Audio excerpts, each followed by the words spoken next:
Hi, and welcome to this week's episode of The Language Lady. I'm your host, Dr. Hemphsan. I'm so happy that you have joined me for another week of strategies and resources for your English language learners. If you have not watched a previous video that I created about the WIDA can-dos and what an ESL student can do at their level, I'm going to link that video up above so that you can watch that first before watching this video.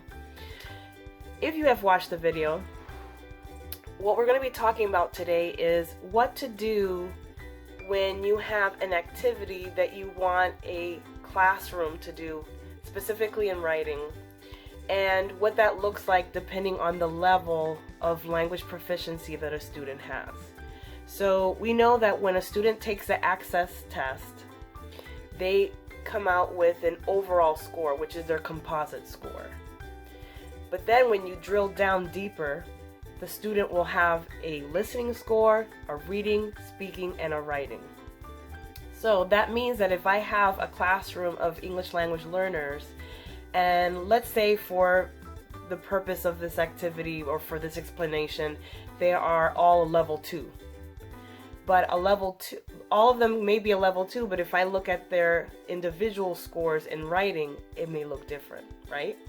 So the purpose of this activity is to show you my thought pattern and process of what I go through with my co-teacher when my co-teacher says, okay, this week we're going to do this vocabulary activity. This is what all students should be able to do.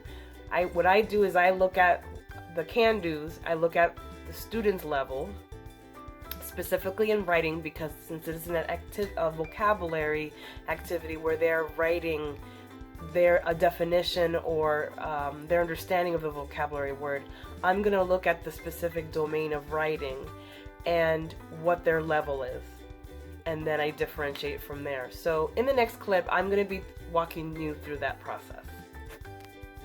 Okay, so this is the activity that the students are supposed to complete, not considering the fact that they're English language learners. This is just the default activity. Students are expected to create a sentence for each of the vocabulary words. So I'm going to ask myself, what is the purpose behind it? To show their knowledge and their ability to apply the knowledge of each vocabulary word after having been exposed to the words through a PowerPoint presentation and guided notes. So with that knowledge, and if I'm going to look at my English language learners' specific score in writing, because this is in itself a writing activity. So what I'll do is I'll go to my can-dos, look at in the domain of level 1. I know students able to label, draw, produce. I do want to say this. Even though we are in the home of writing, I can look at the language functions that exist and borrow them from other domains. So I know that a level 1 can also point, they can follow one step, match, name, answer, who, what, where, when, identify. Of course, I'm going to start with writing because this is a writing activity, but if I run out of ideas of what they can do, I can borrow it from another domain. As a matter of fact, for this domain, I want to do a matching exercise so that Ells at a level 1 can show me their understanding of the word. So I'm going to have them match a picture representation of the vocabulary word with the actual vocabulary word. This is what they're able to do. So remember, they don't have the vocabulary yet to formulate a complete sentence, but easily they can take a picture and match it. Then if I have any level 2 students, I know that they can make lists, they can produce, they can give information, they can locate, they can identify, they can select, they can describe, restate, they can match.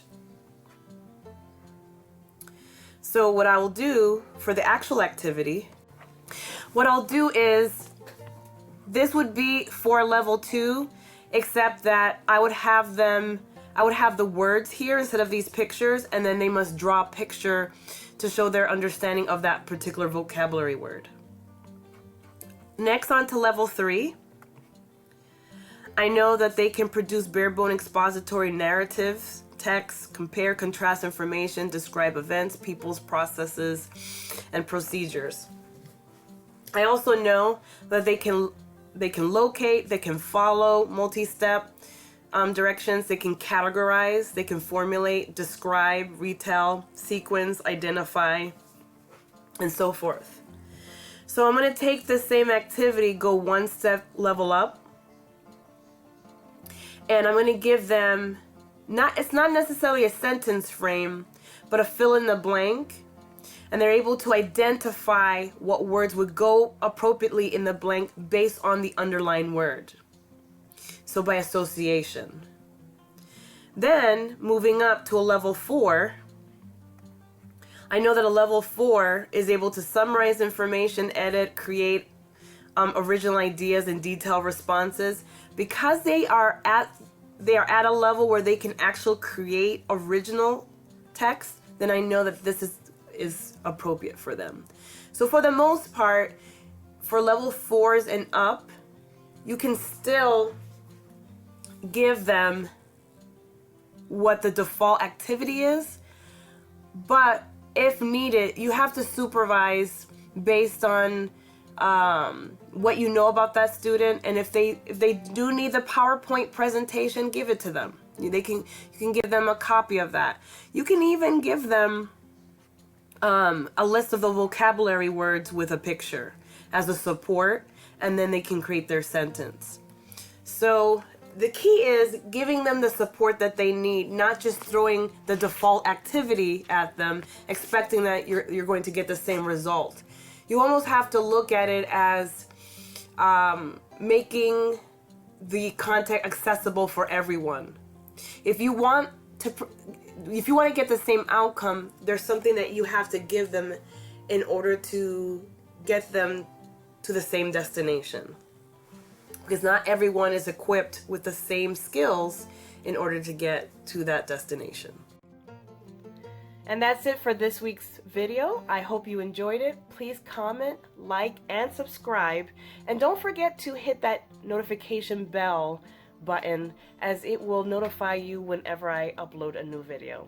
Thank you, and see you next week.